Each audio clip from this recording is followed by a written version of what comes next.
All right, welcome to my first attempt at making a notes video for you guys. I'm noticing in my little camera bubble that my hair looks amazing. That's what happens when I don't shower very much. Um, so the topic for this little notes session is how to deal with meters being present in circuits, and then how to analyze circuits that have more than one loop to them. What we've done so far with circuits, when you saw a circuit that had like an intersection, so that there were like little sub-loops, we were always able to simplify them using like equivalent resistor rules, like parallel resistors. You add the reciprocals and then take the reciprocal, that sort of thing.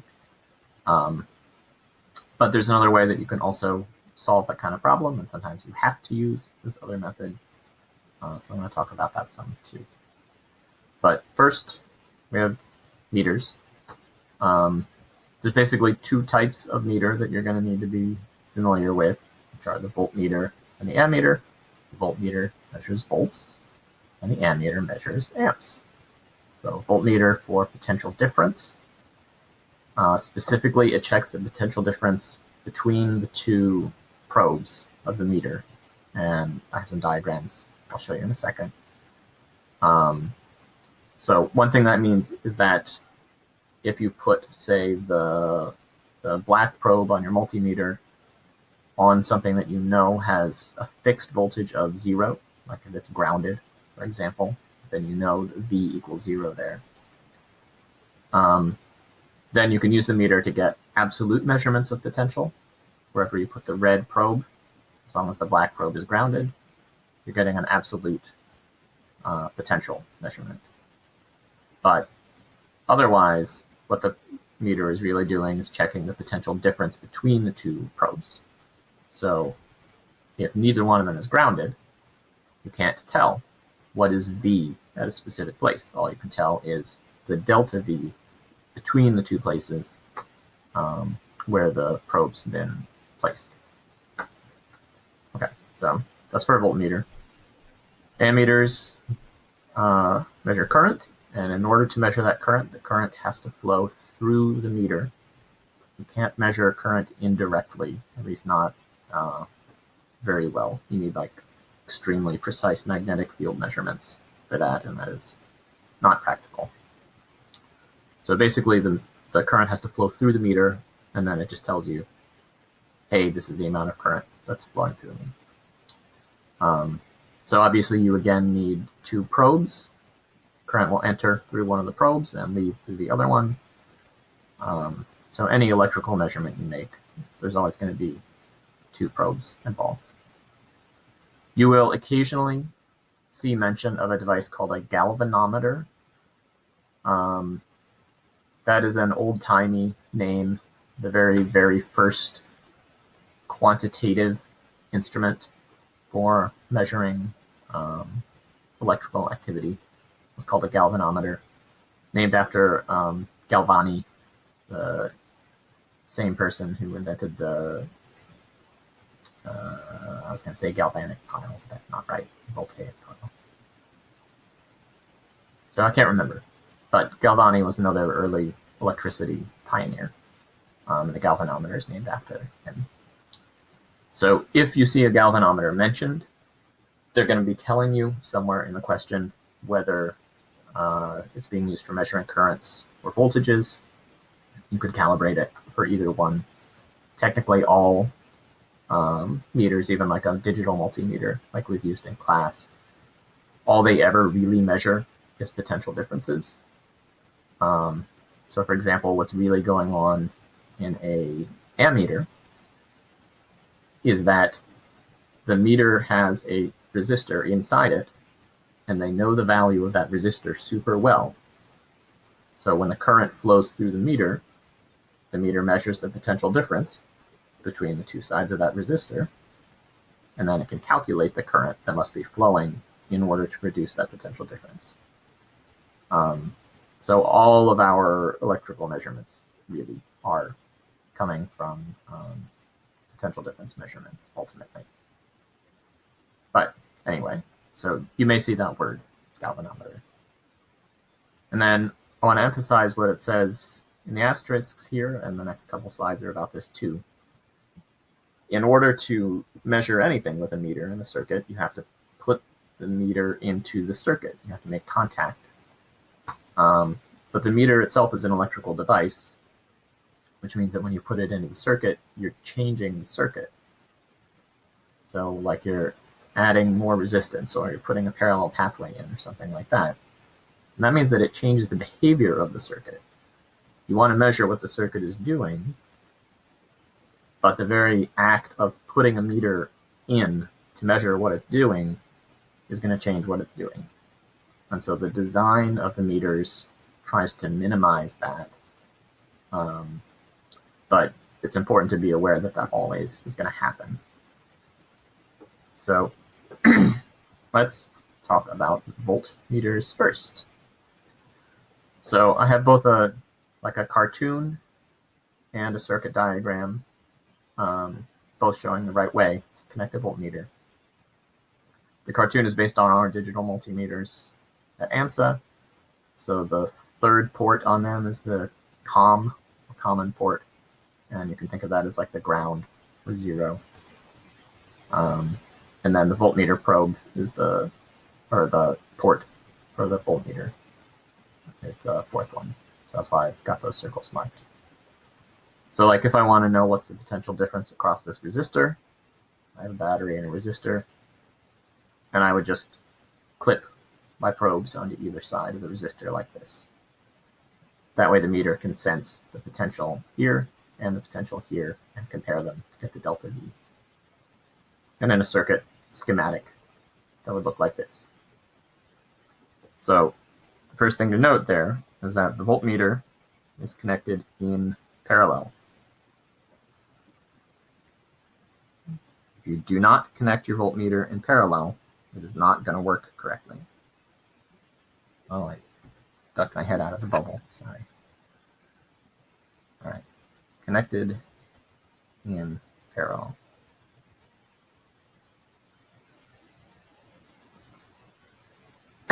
Okay, so if you think about the schematic, as soon as I put this parallel connection on here, I'm changing the layout of the circuit. It used to be just a single loop. The only things present were the battery and the resistor. But now I put this extra pathway here. So if, for example, the voltmeter had a very low resistance,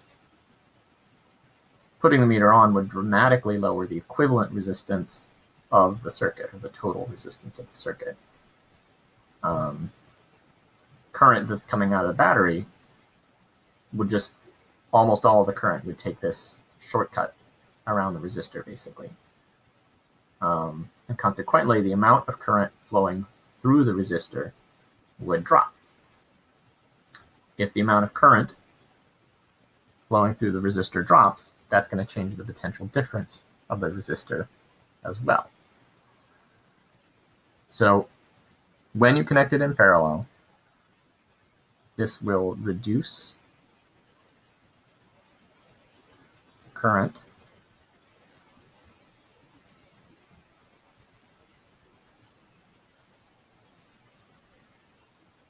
flowing through the resistor, or whatever other thing you've put it across. But regardless of what it is, it's going to change the amount of current that is flowing through the thing you're trying to measure. And when it comes to a resistor specifically, that's a problem, because the delta V of a resistor is I times R. So if you mess with I, which you do intrinsically by putting a meter on, that's going to change the delta V of the resistor. Now, I guess technically the diagram I've drawn here is a little too simplistic. Suppose there's some other resistor in there also.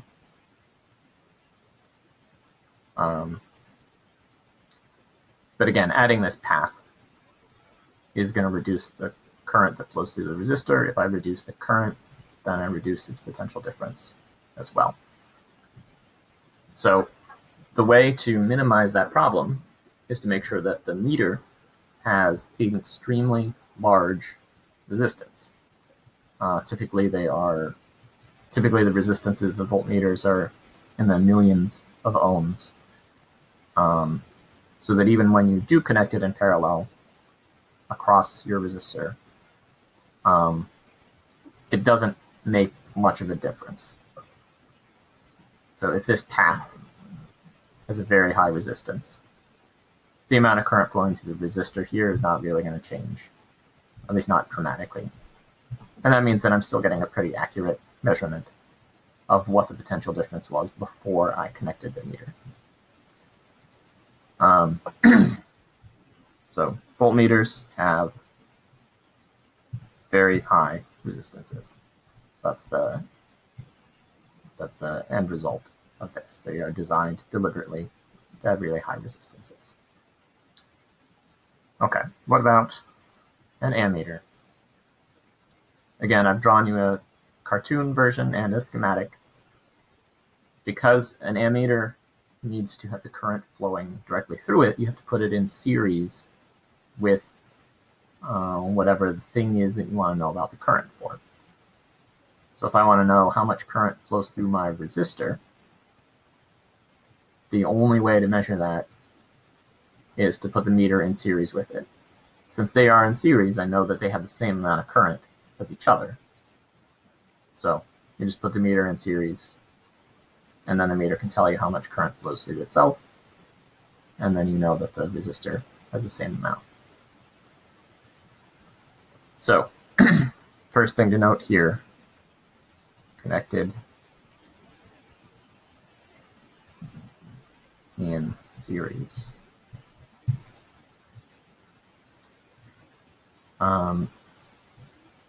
Now this is also going to change the circuit.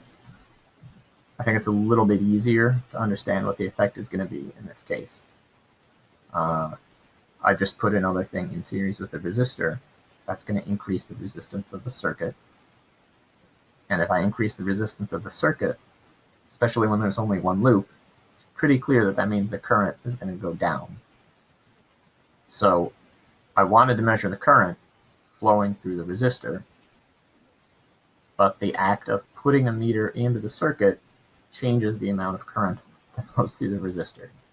Very inconvenient. So the way that we design the meters to try to get around that is that ammeters have a very low resistance.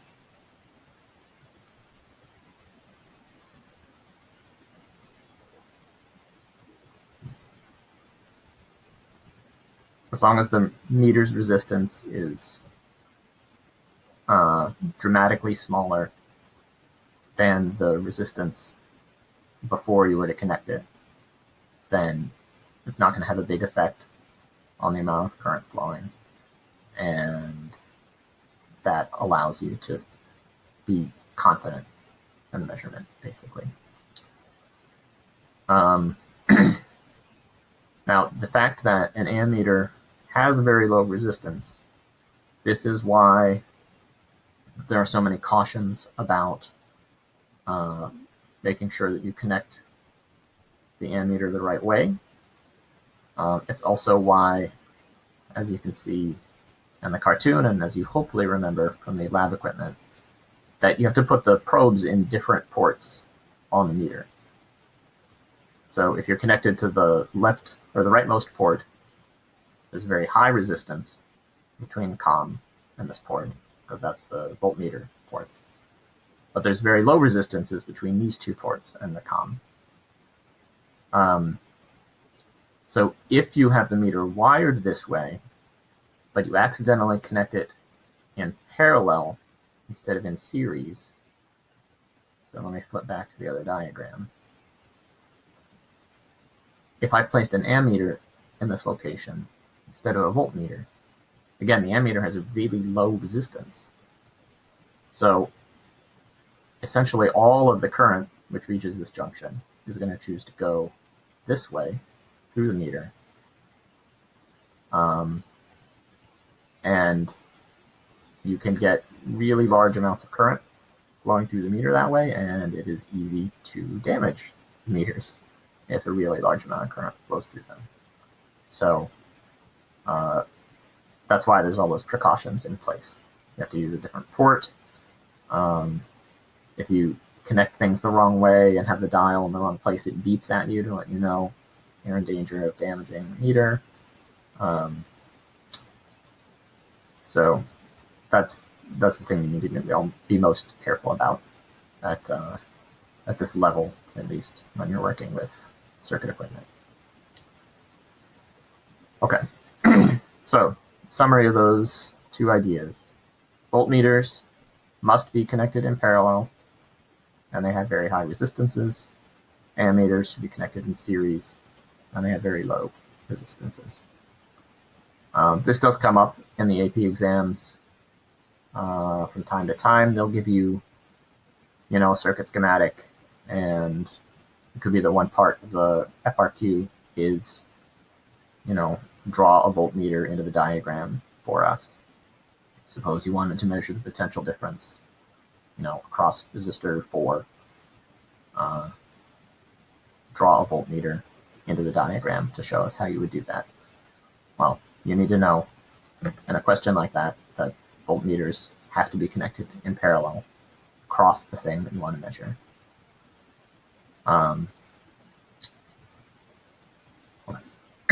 So that's meters.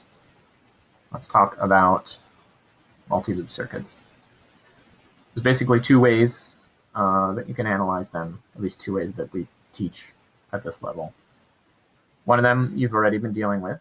You can simplify, or sometimes people call it reducing the circuit. So you see a bunch of resistors, some of them are in series, some of them are in parallel. You just start combining them to make some equivalent resistor. And in a series of steps, you simplify the circuit until it's easier to think about, and then you can do a calculation.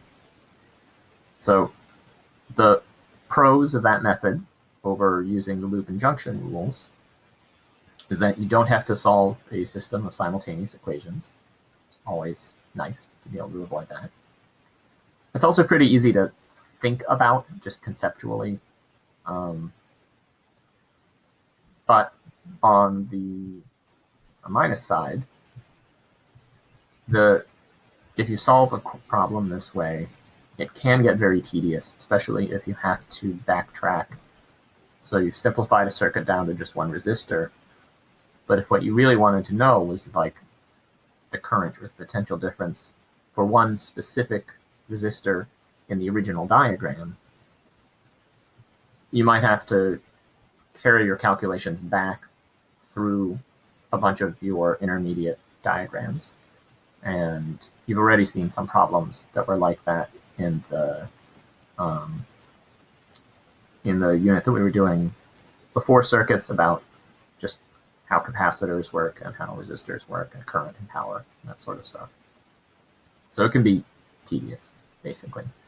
And another drawback is that sometimes it is literally impossible to use this method because parts of the circuit are not necessarily in series or in parallel. They can be in arrangements that are neither of those. And I haven't thrown any of them at you yet because you wouldn't know how to deal with them.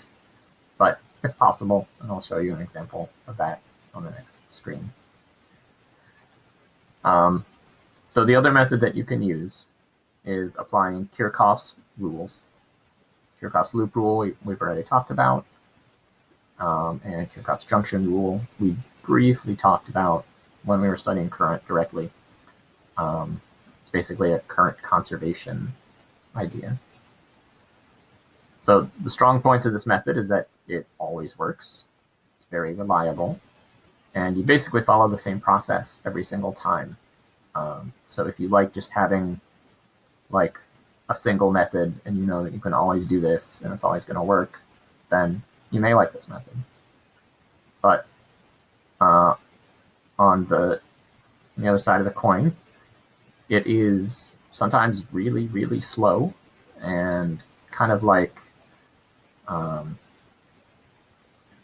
it's, well, like I wrote here, it's overkill a lot of the time. It can require a huge amount of algebra because you're solving a system of equations. And so if you can avoid doing that, then that's good. So the circuit problems that you see starting now, some of them are going to be better solved using the simplification method, and some will be better solved using pure cost rules. And I'm going to give you examples of both so that you start to get a sense of which situations are better for one method or the other. All right. So there's a famous circuit called the Wheatstone Bridge, which I'm going to sketch for you. This is going to be an illustration of why you might have to use pure cost rules. So I've got a battery. And then usually people draw this with diagonals, so I'm going to draw it this way. So there's an intersection with two resistors branching off. And then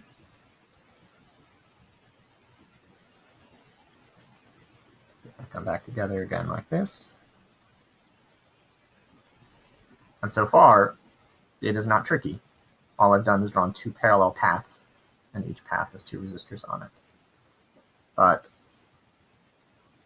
the reason it's called a bridge is because of this resistor that goes across the middle.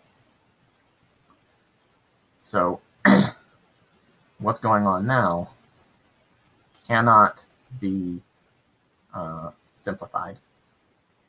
For example, these top two resistors, they are not in parallel with each other. Because if they were in parallel with each other, that would mean that after I go through the left one and after I go through the right one, I'm in the same place. But in this case, I'm not. If I go through the left one, I'm on the left side of the bridge resistor. If I go through the right one, I'm on the right side of the bridge resistor. So these two resistors are not in parallel with each other. Similarly, these two down here, not in parallel with each other. Before I put in the bridge, the two left resistors were in series with each other, and the two rights were also in series with each other. But now because of the bridge, they're not anymore. For this and this to be in series, I wouldn't be allowed to have a junction here. If there's any intersections between two parts of a circuit, they're not in series. So none of these five resistors is in parallel with any other resistor, and none of them is in series with any other resistor, which means that the resistor adding rules for simplifying the circuit are useless. And so if I wanted to know what was going to happen, if that were my only tool available, I'd be out of luck. There would be literally no way to figure out what's going to happen here. So that's why we also need to know pure cost rules. So we've talked about both of them already before, so this is just a summary.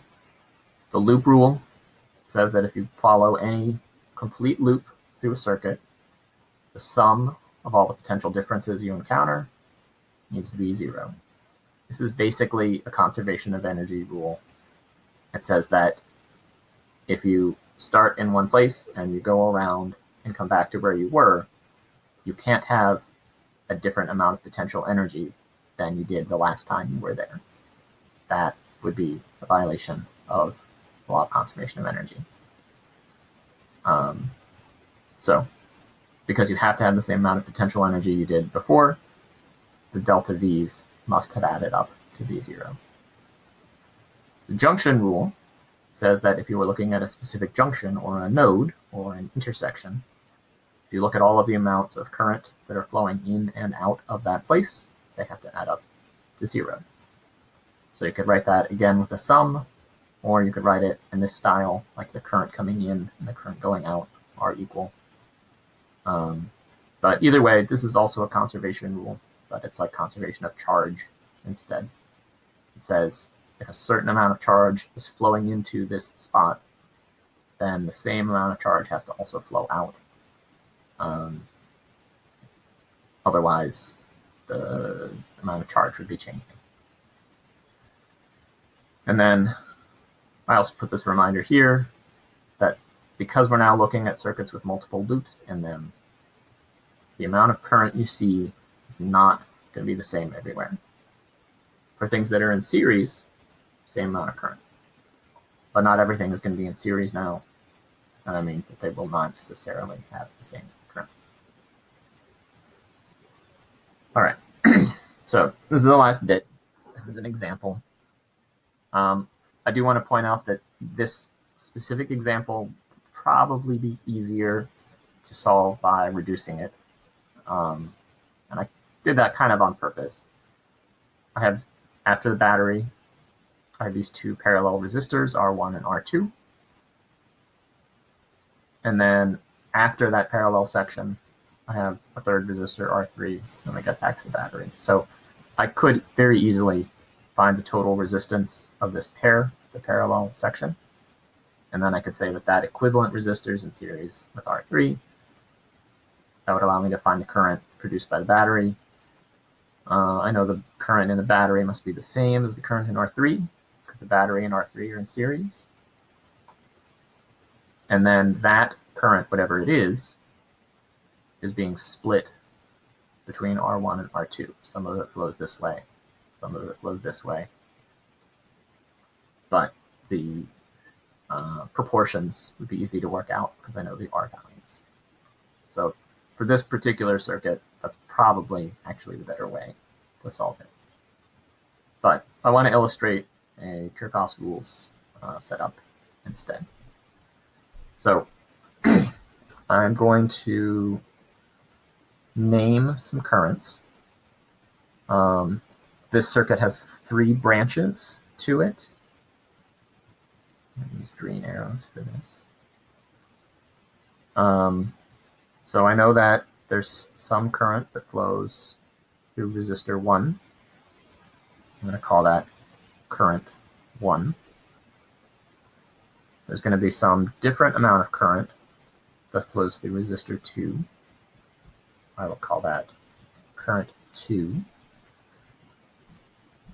And then there's also going to be a different amount of current flowing through resistor 3. Now, I'm going to make a weird choice here and draw my current 3 arrow also pointing down. And I'm doing that deliberately to emphasize a point that I made before, that when you're doing Kirchhoff's loop rule, sometimes you don't really know which way the current flows. In this problem, it's pretty clear that I just chose the wrong direction for I3. But a lot of the time, you're not really going to know until you do the math. And that doesn't matter. Just pick a direction and go with it. Write out your equations to be consistent with the direction that you drew onto your diagram, and it's all going to work out. When I make the calculations, I'm just going to end up getting a negative number for I3, and that minus sign tells me the direction is opposite of the way I set it up. So there's nothing to worry about there. Okay. So there are 3 possible loops that I could draw. I'm going to sketch them in briefly, and then I'll take them out again so they don't make the diagram too messy. But the first loop that I'm going to do is starting in the upper left corner.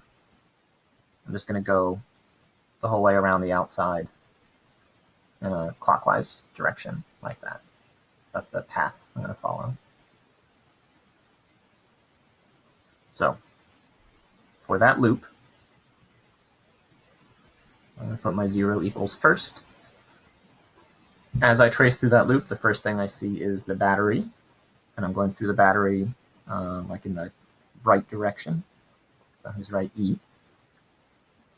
The next thing that I encounter in that loop is resistor 2.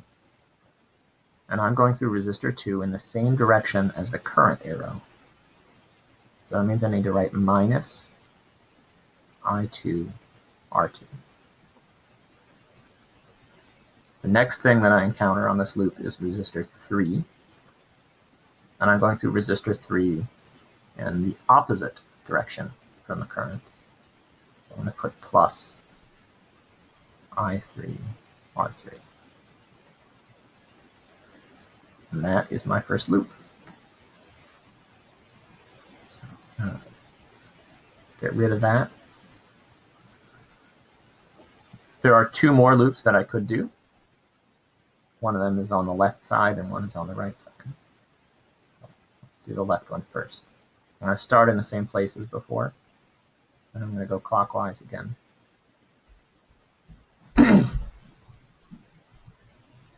So 0 equals E, but my second element this time is resistor 1 minus I1 R1. And then I have plus I3 R3 again. The other loop that I could do is on the right side.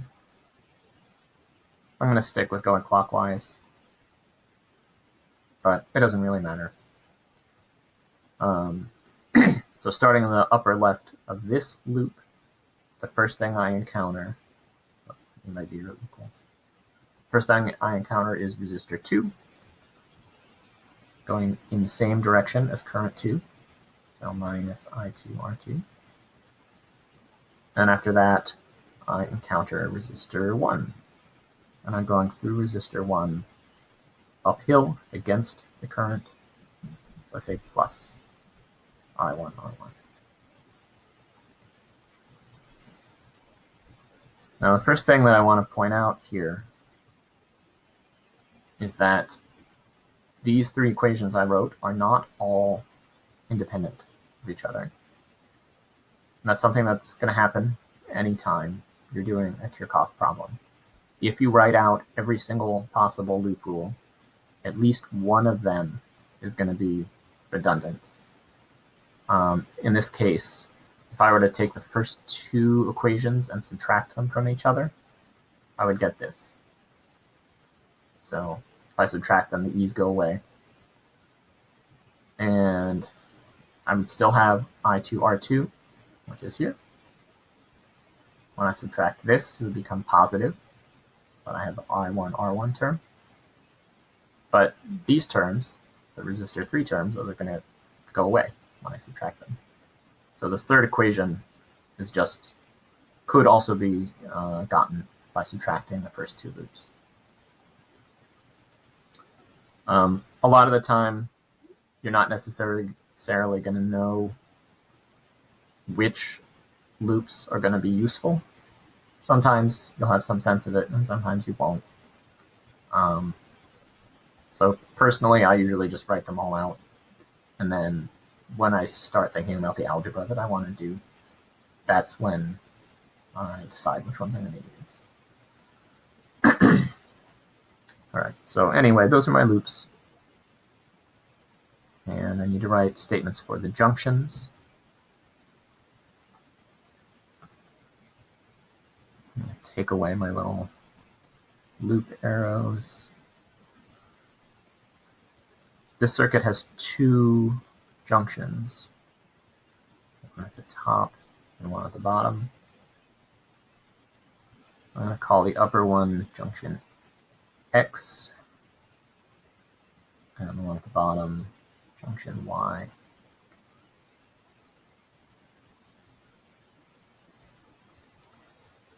So at junction X, if I want to do the I in equals I out style, junction X, all of the currents are going out, at least in the style, for the directions that I chose for them. from X. I1 goes away from it. I2 also goes away from X. And I3 goes away from X. So there are no currents coming in,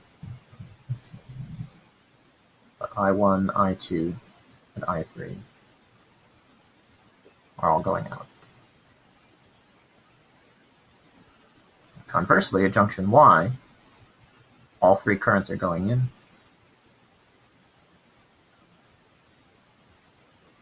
and none of them are going out. So something similar happened here as did with the loops. I wrote out every single possible junction, and it turns out that there's some redundancy there. And so again, even if the circuit were more complicated, if I had like 5 or 6 junctions, if I wrote out all of those equations, at least one of them would be redundant. Maybe more than one, it depends on the layout. All right. So that is the setup for this problem. If I were going to actually solve it, I don't like solving systems of equations. So I'm not going to actually go through the entire process. I like letters better than numbers. But I know all of the numbers except for the currents. The junction rule statements are not going to be useful at the beginning of the process because all of the currents are unknown. However,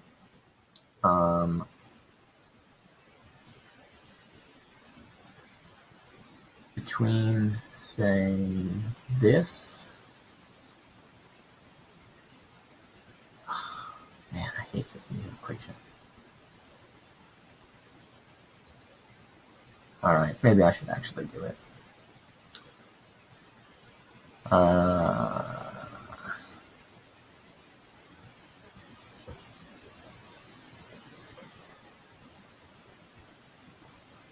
So I think what I'm going to do is take the third junction equation,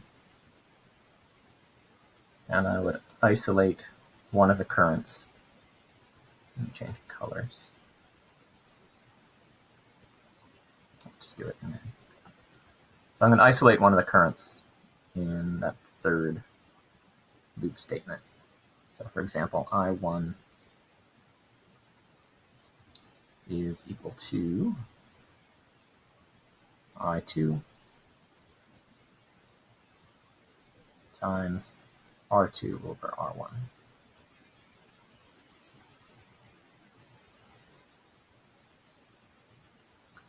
So if I take that expression for I1 and I place it into the second equation,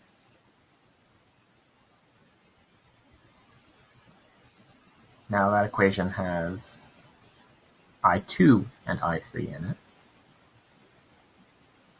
And those are the same currents that are present in the top equation, I2 and I3. So once I make this substitution, the next thing that I could do would be to solve that middle equation for one of the two currents and plug it into the top equation. And at that point, I'd have an equation with only one current in it. You could probably do something clever with adding or subtracting the equations. But I find those solutions harder to see. Probably a way to do it. But it's easier, for me at least, to plan out a solution involving substitutions. So that's the process that I think I would follow. Solve the simplest equation for one of the unknowns, plug that into another one, and then again solve and plug into the remaining equation. Yeah, that would do it. But again, it wouldn't be pleasant. So that takes me back to what I said when I started the example, which is that for this circuit, this is really not a recommended method. I wanted to write out the statements in a simple looking circuit that you could see what the process was like. But the algebra part is usually not pleasant when it comes to Kirchhoff's rules. So if you're talented at like solving systems through a matrix method or something like that, that would probably be better than all this substitution garbage. But the one other thing that I want to point out before I go is that for certain circuit problems, depending on what the known and unknown quantities are, writing out some loop rules can be easier than simplifying the circuit, even when the circuit is possible to simplify. You can sometimes get to the answer faster using a Kirchhoff method. Now, if you had to like find this many unknowns, probably not. But suppose that it really only asked for one of these currents. Suppose I only needed to know the current in resistor 3. That would make the process simpler. So if you know that there's one really specific current or one potential difference that you're looking for, consider writing out a couple of Kirchhoff statements, at least if the circuit looks like it would be tedious to do through simplification. Consider writing a couple of Kirchhoff statements. The first page of the problem set that I'm giving you has two extremely complicated looking circuits on the front, at the bottom of the front page. The book refers to them as mazes. And in each case, it wants you to find a property of like one specific resistor in this circuit that has like dozens of resistors in it. There's a hint written on the problem, which is that if you choose the correct loop, you'll be able to find the answer with basically just mental math. You don't have to do a huge amount of algebra. The trick is finding a loop where the only resistor, this is for the resistor maze, finding a loop where the only resistor that you go through is the resistor that you want to know about. There's a ton of batteries, but batteries are easy because the potential difference of a battery doesn't depend on the amount of current. So if you're writing out a loop rule statement, even if there's like 10 batteries in there, that's going to be easy to do the arithmetic for it. But if you go through more than one resistor, you'd have to know what are the currents in each of those resistors. And there's just no practical way of figuring that out in these maze problems. So make a loop that only includes one resistor. That's the trick for the maze. Okay, that's everything I want to say. I had no idea how long I went on, but it's a video, so you can speed it up and get it over with faster. And I'll be posting problems to go with this, as I said. And I think that next week, maybe even later this week, I'm going to try to come up with some sort of a virtual lab for you. But that'll take me a couple of days to work out stuff. All right. That is it for now. Hope everyone's doing okay.